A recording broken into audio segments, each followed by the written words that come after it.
Eh bien le bonsoir à toutes et à tous les amis, c'est Cryptéo pour la société Blockchain Capital et oui, je te révèle dans cette vidéo, dès le début de la vidéo, la vérité sur l'augmentation de Bitcoin actuellement. Pourquoi ça augmente autant, pourquoi ça augmente tout court, pourquoi les autres n'augmentent pas. Donc écoute-moi bien. Ensuite, on va faire le point sur les news comme d'habitude dans chacune des vidéos qu'on te fait. Je te rappelle qu'on te fait des vidéos absolument tous les jours, donc n'hésite pas à t'abonner, à liker la vidéo et à activer la cloche si tu veux être au courant de tout ce qui se passe chez Blockchain Capital comme d'habitude. En attendant, ensuite, à la fin de la vidéo, je te ferai comme d'habitude le point sur les marchés. Donc, n'hésite pas à rester jusqu'au bout de la vidéo pour ne rien louper. Bienvenue dans le futur à tous les petits nouveaux. En tout cas, jingle, on est parti sur la vidéo. Donc oui, tu le vois bien, derrière moi, je t'ai mis la lumière bleue parce que tu le vois en haut à droite de ton écran, effectivement, le Bitcoin vient de décrocher et vient de revenir directement en 5 minutes. C'est assez fou ce qui vient de se passer. C'est signe donc vraiment d'une hésitation. Actuellement, on est complètement bloqué aux alentours des 70-71 000 dollars. Et c'est normal parce que c'est la première fois qu'on a un ATH de Bitcoin qui est tapé avant le halving de Bitcoin. D'accord? C'est la première fois depuis les derniers halvings. Donc on va regarder ça jusqu'à la fin de la vidéo. Du coup, forcément, il y a un petit peu de... Enfin, c'est complètement mitigé sur les marchés. Donc, il y a les gros qui sont en train de se viander par rapport à hier. Mais c'est vraiment juste là sur les dernières 5 minutes. Et forcément, sur le jour, là, vraiment, c'est mitigé. Tu as certains gros projets qui s'en sortent très, très bien. Et tu as certains projets qui, toujours des plus ou moins gros, qui respirent énormément. Notamment la partie des meme coins. Et oui, potentiellement, est-ce que la fête est finie sur les meme coins? Bah, pas pour tous parce que le Floki, c'est plus ou moins le seul qui s'en sort bien. Bref, on va analyser les marchés en fin de vidéo comme d'habitude. Avant toute chose, voici une analyse que je voulais te parler depuis un certain temps, mais j'ai trouvé cet article-là que je te mettrai. Alors, très simple, hein, comment ça se passe et comment on peut comprendre et analyser pourquoi Bitcoin est monté là, surtout en 2024 et surtout depuis octobre, depuis l'annonce des ETF. Alors, il faut savoir une chose très importante, c'est qu'on a les taux des banquiers centraux, peu importe où, qui sont très hauts actuellement. Ils sont mis très hauts pour pouvoir contrer l'inflation. Ça, c'est quelque chose qu'on vous a déjà expliqué, très très important. Mais du coup, si les taux sont hauts, ça empêche d'aller vers la finance traditionnelle. C'est-à-dire qu'on ne va pas vers la finance traditionnelle, vers les objets de finance traditionnelle, les services de finance traditionnelle, parce que les taux sont trop hauts en termes de frais, et du coup, eh ben, ça n'est pas rentable. D'accord? Ça, c'est la première chose qui est très importante à écouter. Ensuite, la deuxième chose, c'est qu'on a eu les ETF. Les ETF, donc des Exchange Traded Fund, qui sont arrivés et qui proposent le trading pour la toute première fois sur quelque chose qui n'est pas axé à la finance traditionnelle, à savoir le Bitcoin. Et du coup, les institutions, en fait, il y a une étude, il y a une théorie plutôt, qui explique que les institutionnels, ils sont arrivés là, ils se sont dit, bon, on a quand même un petit peu de cash, nous, de côté, malgré tout le bazar qui s'est passé. Le problème, c'est que l'investir sur la finance traditionnelle, c'est pas rentable actuellement. Donc potentiellement on va trouver d'autres solutions. Tiens, il y a des ETF qui sont promus, qui sont publiés un peu partout aux États-Unis. On va aller regarder ce qui se passe dessus. Hop, ils sont allés regarder, ils se sont dit, bah tiens, on peut le faire depuis maintenant. En plus, il y a des très gros cachettes, je vais acheter aussi. Donc, ils se sont positionnés plutôt sur la partie Bitcoin, qui n'est pas sur la partie traditionnelle de la finance. Et du coup, ça leur rapporte de l'argent. Aux institutionnels, hein. Je préfère vous expliquer ça, c'est très important. Donc, c'est pour ça, selon cette théorie, que Bitcoin fait que de monter et pas les autres, d'accord? Parce que c'est uniquement les investisseurs traditionnels et la TradFi comme on appelle qui investissent sur Bitcoin, d'accord? Donc ça c'est une théorie, ça n'est pas forcément la mienne. Je vous explique voilà ce qui se passe un petit peu sur les marchés, les informations. Déjà premièrement, dis-moi ce que tu penses de cette théorie dans les commentaires. Est-ce que tu penses que c'est pour ça que Bitcoin monte, donc parce que les taux sont hauts et qu'ils sont du coup obligés de se déplacer de la finance traditionnelle vers quelque chose de plus risqué et qui est complètement nouveau? Mais du coup, ce que ça implique là-dedans, et qui est complètement différent de ce qu'on a l'habitude de voir, c'est que là, tout le monde, et moi le premier, on fait que de vous expliquer que les taux sont beaucoup trop hauts pour pouvoir faire, nous, les retail, de l'investissement dans les cryptos. Parce qu'en fait, il n'y a pas assez et dans les... dans les altcoins, etc. Il n'y a pas assez d'argent qui est réinjecté sur les marchés. D'accord? Tu dois savoir que en 2017 et en 2021, au moment où il y a eu des bull runs, les taux des banquiers centraux étaient très très bas, voire négatifs pour 2021. Et du coup, bah, c'était la fête parce qu'il y avait plein d'argent qui était réinjecté de partout. Du coup, monsieur et madame tout le monde recevait plus ou moins de l'argent. Et du coup, il y avait plus à pouvoir placer. Actuellement, les retails ne peuvent pas placer. D'accord? Et donc, je vous ai dit, normalement, si ces taux baissent et potentiellement reviennent négatifs parce que l'inflation est revenue à la normale, etc., on va pouvoir replacer. Et donc les marchés pourraient skyrocket to the moon. Ok, c'est ce qu'on explique plusieurs fois. Sauf que là, la théorie que je te propose, c'est qu'en fait, si ces taux redescendent, eh ben, tous les institutions, c'est une analyse, hein, donne-moi ton avis après. Si les taux redescendent, eh ben, les institutions, elles vont sortir de Bitcoin, parce que c'est quand même très risqué pour elles, et elles vont retourner sur la TradFi qu'elles connaissent depuis très longtemps. Et donc potentiellement, au moment où on va avoir des taux qui vont commencer à baisser, d'accord, il va y avoir une vente massive de la part des institutions sur Bitcoin et potentiellement un flash crash ou un crash, etc. Voilà l'étude et voilà ce qui est pensé par certains analystes actuellement. J'aimerais bien que tu me donnes ton avis là-dessus. Le but du jeu, c'est comme d'habitude pas que tu aies mon avis, on s'en fout, d'accord? Je t'explique pas mal de choses, je t'explique pas mal de points. Après mon avis, on discute dans le Discord et si tu veux mon avis, on en discute aussi en live et on voit ces trucs-là. Bref, moi je trouve que c'est très intéressant et j'adore apprendre de ces théories, de ces idées, de ces genres de choses-là parce que c'est comme ça qu'on peut faire des vrais bons investissements éclairés, d'accord? En attendant, du coup, c'est aussi ce qui confirme un petit peu cette théorie, c'est que tu as JP Morgan qui urge donc vraiment la Fed d'attendre au minimum de passer juin pour pouvoir baisser les taux de la Banque Centrale Américaine. Pourquoi? Normalement, en tant que banque, il est censé avoir vraiment envie que les taux redeviennent très très bas pour que les retails puissent repartir et que ça puisse repartir sur la machine, etc. Alors oui, ils se font de l'argent sur cette partie-là, mais le problème c'est nous en fait. D'accord? C'est assez intéressant et je pense que c'est vraiment important que tu regardes et que tu analyses ce que je t'explique là-dessus. Donc tu comprends vraiment les informations et l'importance de ces informations quand je te les explique. En attendant, hier je t'ai expliqué que Bitcoin, les ETF Bitcoin détiennent actuellement 4% de tous les Bitcoins en circulation. D'accord? Je t'ai expliqué, regarde la vidéo d'hier parce qu'il faut que tu comprennes. Donc c'est sur notre chaîne, Blockchain Capital, bien évidemment. Regarde, c'est très important que je t'explique l'analyse dessus. Et là, tu as une étude qui t'explique que potentiellement Bitcoin et les ETF Bitcoin pourraient détenir 10% des Bitcoins d'ici Q3. Donc Q3, c'est aux alentours de septembre, octobre 2024. D'accord? À ce moment-là, selon eux, 10% seront détenus par les ETF. Ça signifie qu'en fait, potentiellement, on pourrait continuer à monter doucement, comme ça, comme on le fait sur Bitcoin, parce que ça va se raréfier à chaque fois qu'ils continuent à en acheter. Et donc, plus ça se raréfie, plus Bitcoin est censé s'apprécier. Donc, tu vois, il y a des idées, des théories qui sont plus ou moins contraires, et c'est pour ça qu'il faut que tu te fasses ton propre avis comme d'habitude, et que tu nous poses des questions en commentaire s'il y a des choses qui ne sont pas claires. En attendant, le Bitcoin vient de passer devant l'argent, en termes de market cap total. Hein, et du coup, il était déjà passé devant Meta et maintenant il est 8e mondial. Plus que devant lui, maintenant c'est Google, enfin Alphabet avec Google. Après, il y a Amazon, Saudi, Nvidia, Apple, Microsoft et l'or. D'accord? Il y a une étude qui a été faite. Et je vais te la montrer juste après. En attendant, tu as Michael Saylor, donc le PDG que tu connais bien évidemment de MicroStrategy, qui a racheté encore une fois 12 000 bitcoins. C'est pour ça que ça a relancé Bitcoin ces derniers jours. Bref, on t'a expliqué ces trucs-là. Et selon lui, sa théorie que je vais t'expliquer, que Bitcoin pourrait à un moment surpasser l'or. Et du coup, il y a une étude qui a été faite. On est à combien de pourcents de pouvoir surpasser l'or?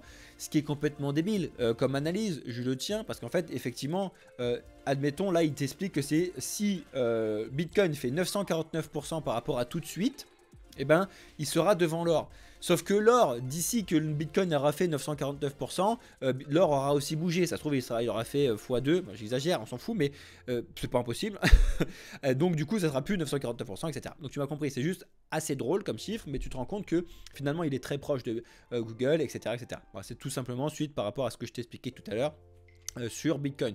En attendant, ceux qui pensent que Bitcoin ça sert à rien, c'est pas une monnaie, c'est pas machin, etc. Bon, bah, regardez un petit peu les chiffres qui tournent sur ces sujets-là. Encore Michael Saylor, pendant plus ou moins la même interview que je viens de te montrer juste avant, il a expliqué que Bitcoin, on n'en avait pas forcément besoin en termes de remplacement des fiat, donc du dollar, etc.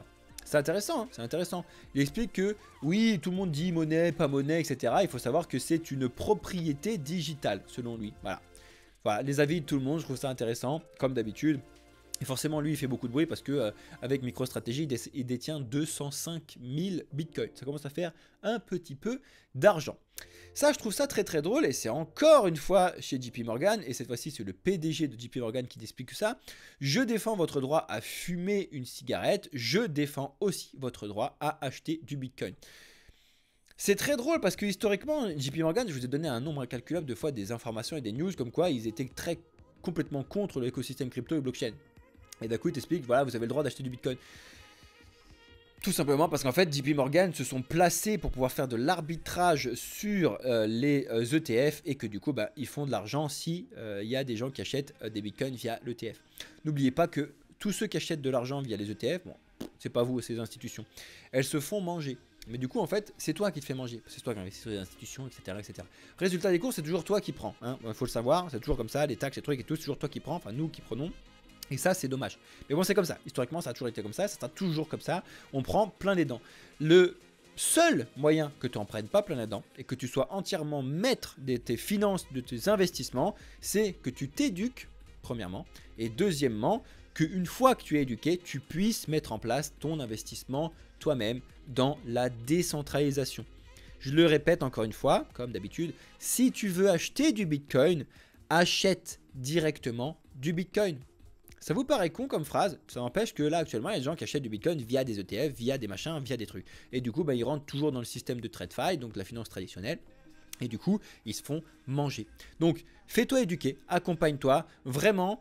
Conseil, si tu as un petit peu d'argent à mettre, peu importe où, avant de le mettre quelque part, mets-le dans de l'éducation, de la formation et tout ce que tu veux, d'accord? Il y a encore des rageux qui disent formation, bim, j'en ai rien à foutre. Si vous voulez pas prendre la formation, bonne journée. Mais en attendant, prenez-vous un gros mur, ceux qui ne se forment pas, vous formez avec nous, pas avec nous, je m'en fous, hein. Mais nous, on est là pour vous proposer ce service-là et je pense que c'est important, voire indispensable. Si j'avais eu l'accès à une société comme Blockchain Capital, donc comme nous, au moment où j'ai commencé dans l'écosystème crypto, j'aurais évité un nombre incalculable de murs que je me suis pris en 2017 et encore aussi un petit peu en 2019-2020. Et j'aurais évité énormément de soucis, mais vous vous rendez même pas compte, d'accord? Donc si vous voulez vraiment avoir des retours d'expérience de gens qui sont dans l'écosystème crypto depuis très longtemps, qui sont dans la finance depuis très longtemps, parce que c'est mon métier, hein, je suis analyste financier, d'accord? Pour ceux qui disent que, bref, on s'en fout, il y a beaucoup de commentaires un peu éclatés sur certaines vidéos. Heureusement, il y a énormément de commentaires bienveillants, merci à tous ceux qui en mettent. En tout cas, bienvenue dans le futur les amis. Mais bon, bref, tout ça pour vous dire que si tu veux évoluer dans l'écosystème crypto, il faut d'abord se former à l'écosystème crypto. Parce que oui, tu as été formé toute ta vie à la finance traditionnelle, au fur et à mesure de tes parents, de l'éducation que tu as eue, les cours, etc. Ça t'a pris des années. Nous, on te propose de gagner toutes ces années-là qui sont complètement différentes. Mais c'est ton type d'investissement et on te propose à t'accompagner. En tout cas, si tu veux le faire, tu as tous nos prix, les offres gratuites, les offres payantes sur notre site et sur notre Discord. On continue et on a du coup les questionnements sur l'ETF Ethereum Spot qui pour l'instant sont dans le déclin total. C'est-à-dire qu'on est plutôt aux alentours des 35% de chances de voir des ETF Ethereum être validés.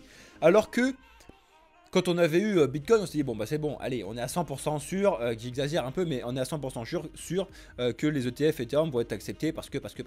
Et finalement là, il y a pas mal de craintes qui se posent sur le sujet, et en même temps c'est ce que je vous avais dit aussi. Alors je vous dis pas que ça va, qu'ils vont être acceptés ou pas, parce que j'en sais rien, on verra bien ce qui va se passer. Par contre, ce que je sais, et ce que tout le monde sait, c'est que Ethereum n'est pas Bitcoin. Bitcoin n'est pas Ethereum. C'est deux choses complètement différentes. Bitcoin ultra décentralisé, il n'y a personne derrière, d'accord, si ce n'est les core développeurs qui sont tous en accord dessus et qui se mettent tous d'accord, bien évidemment par DAO, etc., sur tout ce que tu veux, ok, avec supply limité, vraiment valeur refuge, le premier, etc.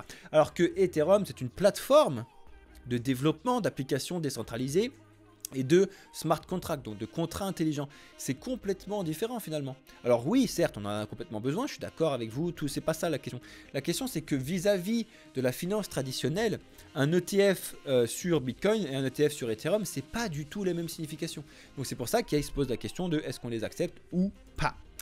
En ce qui concerne votre ami Solana, parce que je sais que vous êtes énormément à vous intéresser à Solana, et ça se voit parce que les adresses sur Solana, donc les nouvelles adresses créées sur le Solana, font que d'augmenter. C'est un truc de fou, mais vraiment un truc de fou. Les projets sur Solana explosent. Bon, là, ils respirent un petit peu parce qu'on ça flatte, mais en tout cas, les projets... l'engouement vers Solana n'est clairement pas fini, d'accord, depuis ce qu'on a déjà eu.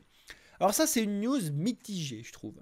Mais potentiellement, on aurait une association de MetaMask avec Mastercard et MetaMask qui proposerait une carte directement de paiement. Alors là, la question, elle se pose par tout le monde. Est-ce que cette carte MetaMask Mastercard sera une carte de paiement crypto, donc directement en crypto. Et là, je vois pas en quelle année MetaMask Mastercard est prêt, parce que tu vas foutre une carte crypto dans un lecteur qui lit pas les cryptos, donc non. Malheureusement, du moins dans le premier point, c'est qu'on va se taper des frais de partout, parce que MetaMask, c'est génial pour décentraliser, mais ça l'est moins en tant qu'agrégateur, parce que du coup, ils vont avoir des frais d'utilisation de partout. Et du coup, le problème restera toujours le même. C'est-à-dire que si tu vas payer et que ça te convertit tes cryptos en euros, en dollars, en trucs, certes, c'est intéressant, mais le problème, c'est que du coup, au niveau des taxes, au niveau de la réglementation, au niveau de l'entrée, etc., ça va pas être intéressant. Il va falloir plutôt privilégier l'utilisation de la blockchain directement. Et c'est facile d'utiliser le réseau Lightning Network pour Bitcoin, par exemple. Il n'y a rien de plus simple. Avec des gens qui acceptent Lightning Network, bim, terminé. Il y a plein de solutions, même en France, que vous soyez donc des entreprises, des commerçants ou même des gens qui vont chez les entreprises ou chez les commerçants. Très très facile. Ça, c'est quelque chose que vous oubliez et potentiellement qui sera quelque chose qui va vraiment exploser dans les mois à venir. On a vu l'intelligence artificielle, on l'avait déjà dit que c'était un point très important sur le bull run qu'on devrait voir en 2024. Les deux oubliés pour l'instant, parce que le gaming aussi plus ou moins, mais ce sont les oracles et les RWA qui vont de pair, d'accord? Si vous ne savez pas ce que c'est, les RWA, Real World Asset et les oracles, et pourquoi ils vont de pair, venez me poser la question dans le Discord, venez poser la question en commentaire, on vous répondra, on prendra du temps. En attendant, effectivement, il faut comprendre ce que c'est qu'un oracle, il faut comprendre ce que sont les projets RWA, pourquoi il va y avoir beaucoup d'argent investi dessus et pourquoi potentiellement tu peux te positionner maintenant parce que ça n'a absolument pas bougé par rapport au mini bull run qu'on a eu ces derniers temps. Potentiellement, tu connais Ether.fi parce que je vous en ai déjà parlé en termes de stacking liquide sur Ethereum. Et bien du coup, ils vont arriver la semaine prochaine, cette semaine pardon, sur le launch pool de Binance. Donc, tu sais qu'en général, comment c'est perçu par l'écosystème, c'est que c'est un petit peu la validation, c'est le tampon validé. Quand tu arrives sur Bitcoin, bim, voilà, tu es validé, tu peux avancer, etc. Donc ça fait plaisir sur Bitcoin, sur Binance, ça fait plaisir. Donc en général, c'est comme ça que ça fonctionne. Donc affaire à suivre, en tout cas, regarde un petit peu de plus près Ether.fi, à quoi ça sert, comment ça fonctionne, etc. Ça, je tiens à vous le rappeler, de temps en temps, je vous fais un petit rappel sur les unlocks de tokens. Pourquoi? Parce que d'ici 3 jours, 18h41, on va avoir 1,11 milliard de jetons ARB qui vont être débloqués. Ça correspond à 2,310 milliards de dollars. D'accord? C'est énorme. Énorme. C'est-à-dire que c'est vraiment de la dilution pure et dure de la market cap. C'est-à-dire qu'il faut qu'il y ait au minimum de la market cap et donc des gens qui réinvestissent à cette hauteur-là pour que le prix ne soit pas affecté. Donc on suivra tout ça comme d'habitude et je t'invite vraiment à regarder les différents unlocks et comment fonctionne la façon airdrop, la façon unlock, des blocages, des fonds, etc., etc. Parce que c'est des biais baissiers ou haussiers selon comment c'est perçu par le marché. Mais c'est très très important.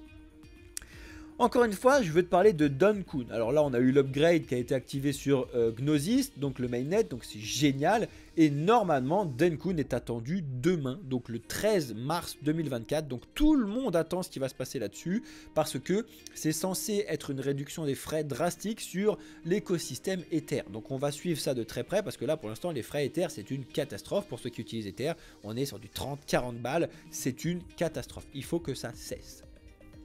Ça y est, on a CoinShare donc, qui a finalisé l'acquisition de l'activité ETF de Valkyrie pour s'étendre aux États-Unis. Donc c'est énorme. Valkyrie, si vous ne savez pas, ils ont je sais plus c'est quoi leur ticker, mais bon, ils sont très très bien placés en termes de détention de nombre de bitcoins sur les ETF. Donc ça fait beaucoup de bruit. On continue et là on revient sur la partie des shitcoins qui a été un petit peu à oublier cette semaine. Enfin pour l'instant, on est mardi, tu me diras. La semaine dernière c'était une catastrophe. Enfin, de montée et la semaine d'avant aussi. Et justement, tu as beaucoup d'analyses qui prédisent que l'explosion du Dogecoin va arriver bientôt et ils t'expliquent pourquoi. Comme d'habitude, je t'invite à regarder l'article si tu veux, c'est en anglais. Si tu veux nous poser des questions, pose-nous les questions comme d'habitude. Et de toute façon, les shitcoins, les mêmes coins, je vous ai déjà dit, c'est très risqué, d'accord? Donc il faut obligatoirement être quelqu'un d'initié qui comprend comment ça fonctionne avant même de commencer à investir dessus. Malheureusement, c'est clairement pas le cas actuellement. Mais il faut vraiment savoir ce que vous faites avec, à quoi ça correspond, qu'est-ce qu'il y a derrière, comment ça fonctionne, etc. avant de mettre une seule main, orteil dessus, d'accord? Je voulais expliquer aussi en termes de micro-vidéos, donc en short, etc. Mais on a la police de Dubaï qui va employer Cardano, donc l'écosystème Cardano avec le ADA, pour sécuriser les investigations criminelles. Voilà, pourquoi pas. Affaire à suivre. Encore une fois, il y a pas mal d'informations qui tournent très bullish sur le Cardano. Pourtant, le Cardano et ADA ne bougent pas d'un pet, d'accord? Tout le monde me dit le Cardano c'est le meilleur stablecoin du monde. En vrai, c'est pas complètement faux, d'accord? On va regarder ça justement après. On regarde avant les marchés la partie macroéconomique qui est catastrophique aujourd'hui. Alors c'est exactement le pire scénario qui pouvait se produire sur la partie macroéconomique et Jérôme Powell, je ne sais pas comment il va faire sur son prochain FOMC. Alors je vous l'ai expliqué hier, je vous ai dit on va avoir l'inflation. L'inflation très important à surveiller parce que c'est ce qui est surveillé par Jérôme Powell et qu'ils ont pour but de faire baisser cette inflation à 2%. Normalement, c'est entre 1 et 2%, mais bon, tu me diras, il faut déjà retrouver les 2%. Et une fois qu'on a retrouvé cet équilibre, il va pouvoir rebaisser les taux, on va pouvoir réinvestir, et ça va être génial la vie, d'accord? Le problème, c'est que les taux n'ont pour l'instant pas bougé. Ils sont très hauts, à un plafond, d'accord? Vraiment, c'est une catastrophe. Et en fait, on se rend compte, quand tu regardes l'historique de baisse des taux, que c'est une catastrophe. C'est-à-dire que ça avait très bien fonctionné quand on avait été violent sur cette hausse de taux l'année dernière. Février, mars, avril et mai, voilà, on avait une vraie baisse de taux, c'était vraiment très bien. On avait eu un regain de l'augmentation de l'inflation sur l'été et fin d'été. Et après, on était reparti à la baisse et c'était censé être des bonnes nouvelles octobre, novembre. Même décembre, à la rigueur, c'était remonté, mais c'était normal. Le problème, c'est que janvier, février, il s'est... non seulement rien passé, et en plus là, elle réaugmente par rapport à ce qu'on avait attendu. C'est une très mauvaise nouvelle. Parce que si jamais, alors ça n'arrivera pas normalement parce que plus ou moins c'est catalysé, c'est capé, mais si jamais Jérôme Powell décide d'augmenter encore les taux, ça va être une catastrophe. Une catastrophe. D'accord? Il va falloir suivre ça de très près. Heureusement, la partie corps, elle continue de baisser, d'accord? Mais vraiment beaucoup moins vite que ce qui était attendu. Mais pour le coup, ça continue de baisser, d'accord? Encore une fois, si tu veux comprendre la différence entre corps, le panier complet, etc., la différence entre les énergies, les machins, etc., on vous explique tout ça comme d'habitude et c'est plutôt Alex qui s'occupe de cette partie-là. Bref, donc sur les cryptos, aujourd'hui, tu le vois bien qu'il y en a très peu qui s'en sortent bien. Les 3/4 des autres sont dans le rouge, d'accord? Donc, si tu regardes les marchés, alors tout à l'heure on a eu un mini crash de Bitcoin, plus ou moins logique, et du coup finalement c'est encore une fois ce qui s'est passé depuis les derniers temps, c'est-à-dire qu'à chaque fois qu'on tape un top, on va respirer. Là, ça l'a refait de nouveau ici, quand on est remonté tout à l'heure, donc aux alentours des 73 000 $, paf, on s'est viandé la tronche. Ici, on était monté à 70 000 $, paf, on s'était pété la tronche. Et là, on était revenu pour la toute première fois à 69 000 $. Là, on avait fait un vrai flash crash, d'accord? Après, c'était revenu directement. Mais bon, tous ces mouvements-là, actuellement, sont que et uniquement que de l'institutionnel. C'est-à-dire que déjà, on le voyait historiquement qu'effectivement, le week-end, c'est plus ou moins calme. D'accord? Effectivement, c'est plus ou moins calme sur l'écosystème crypto. Mais là, ce week-end, ça a été quelque chose... Historiquement, c'est très rare de voir rien comme ça. Des bougies qui s'ouvrent et qui se ferment au même endroit sans faire de mèche sur tout le samedi. C'est là qu'on se rend compte qu'en fait, 100% de ce qui se passe, c'est des ETF et c'est donc la finance traditionnelle qui travaille la semaine qui fait ce qui se passe là-dessus. Heureusement, dimanche, ça a un petit peu bougé, d'accord? Mais c'est ce qui se passe. Et là, aujourd'hui, c'est ce qu'on disait avec Alex, il se passait rien du tout sur Bitcoin. C'était très étonnant pour un mardi, d'accord? Et finalement, on a décidé de bouger sur le mardi soir, d'accord? Et à la baisse. On voit bien que c'est une hésitation de ce qui se passe actuellement, de savoir, bon, on respire, mais beaucoup qui disent qu'il faut respirer de 20-30% avant de pouvoir repartir. Ou alors, on continue de monter parce que les ETF, tout va très bien, les institutions continuent d'investir. Donc, tu vois, il y a vraiment toujours cette hésitation. C'est pour ça que je te mets la lumière bleue derrière. Et c'est aussi surtout parce qu'en fait, il n'y a que Bitcoin qui monte fort. Les autres baissent ou montent pas énormément. Malheureusement, Ethereum, avec le petit crash de Bitcoin qui vient de se taper, vient de repasser en dessous des 4000 $. Il était bien repassé en dessous, hein, limite il avait tapé les 3800 tout à l'heure. Donc forcément, Bitcoin regagne un petit peu de valeur comparé à Ethereum quand tu regardes le graphique ici. On a ADA, c'est ce que je vous dis, il y en a plein qui disent que c'est le meilleur stablecoin. Hein. Effectivement, il ne se passe pas grand chose, même si quand tu regardes, il est quand même en tendance haussière, le ADA. Hein. Franchement, il est plus ou moins propre le ADA quand tu regardes ça. Voilà, tu viens, on retrace, tu viens, voilà. Affaire à suivre, hein. Mais tu vois bien que quand tu as eu le flash crash de Bitcoin, Bitcoin a continué devant. ADA, il ne s'est plus rien passé. D'accord?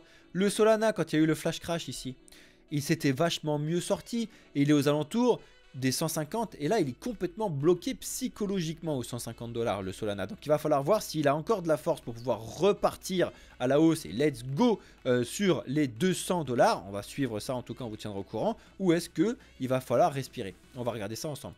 Le BNB est comme tout le temps en ce moment le meilleur investissement possible en termes de sécurité, d'accord? Pour l'instant. C'est-à-dire que le BNB ne fait que de monter. C'est le seul actuellement qui peut se comparer un petit peu à Bitcoin et pourtant on n'en parle pas tant que ça. Mais BNB depuis octobre, il a quand même pris 168%. Alors certes, il monte beaucoup moins fort que certains projets, même que potentiellement Bitcoin lui-même aussi, mais il monte bien. Il fait que de monter, il fait que de monter. Regarde, on a eu le flash crash, il a eu aussi son flash crash comme tout le monde, et il a continué à monter, continué à monter, continué à monter. Comparé à Bitcoin, flash crash, continue à monter, mais un peu plus calme. Comparé à Ethereum, flash crash, un petit peu monté, mais un peu plus calme. Et Solana, flash crash, continue à monter, un peu plus calme. ADA, flash crash, rien passé. D'accord? XRP, flash crash, re-bien monté hier, il est en train de fermer complètement la montée qu'on a eu hier. Tout le monde s'enflammait sur l'XRP, comme quoi tout allait très bien, en route pour les 1 $, bah finalement... il est en train de respirer. Affaire à suivre. En ce qui concerne Avalanche, par contre, il s'en sort très très bien. C'est-à-dire que flash crash, il est reparti. Effectivement, il y a de nouveau un engouement sur Avalanche. Il y a de nouveau de l'exchange décentralisé. Je vous ai tenu au courant, les premiums sur le Discord. Regardez un petit peu les informations que je vous ai mis dans les différents documents premium réservés pour vous. Dans le Discord si vous ne l'avez pas vu. En attendant, Avalanche surperforme de nouveau Atom et Polkadot. Atom nous avait fait une très très belle poussée, finalement il est complètement retourné flat aux alentours des 13 $.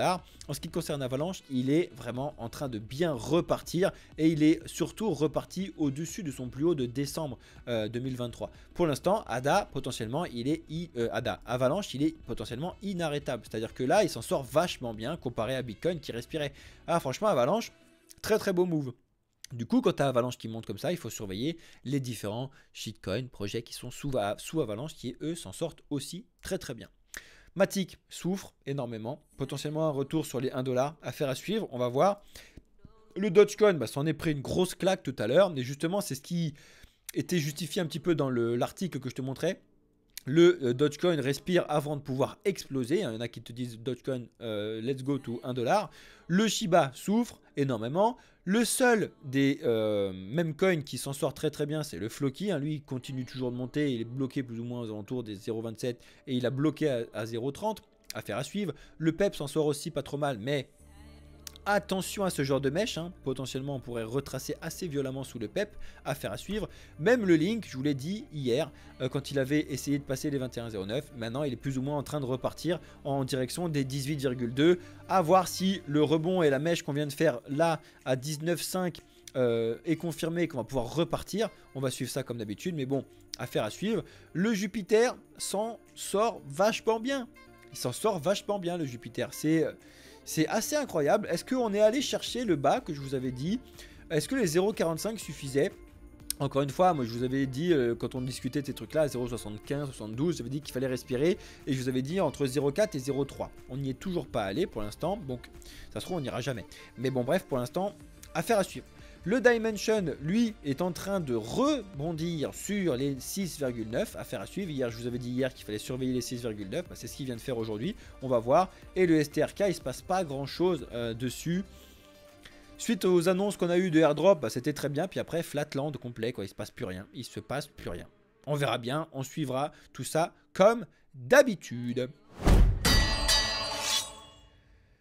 Voilà les amis, c'est tout pour aujourd'hui pour les news. J'espère que tu as bien suivi un petit peu tout ce que je t'ai mis, que tu as bien lâché ton like, ta petite banane pour tous ceux qui ont regardé la vidéo jusqu'ici. Merci à toutes et à tous les amis, bienvenue dans le futur. N'hésitez pas à regarder ce qu'on vous propose sur notre Discord, qu'on vous propose sur notre site internet. Posez-nous toutes vos questions, il n'y a absolument aucune question bête. Je vous laisse là les amis, c'était Cryptéo pour la société Blockchain Capital. Excellente journée, soirée ou nuit, ça dépend quand est-ce que tu regardes la vidéo. Ciao les amis.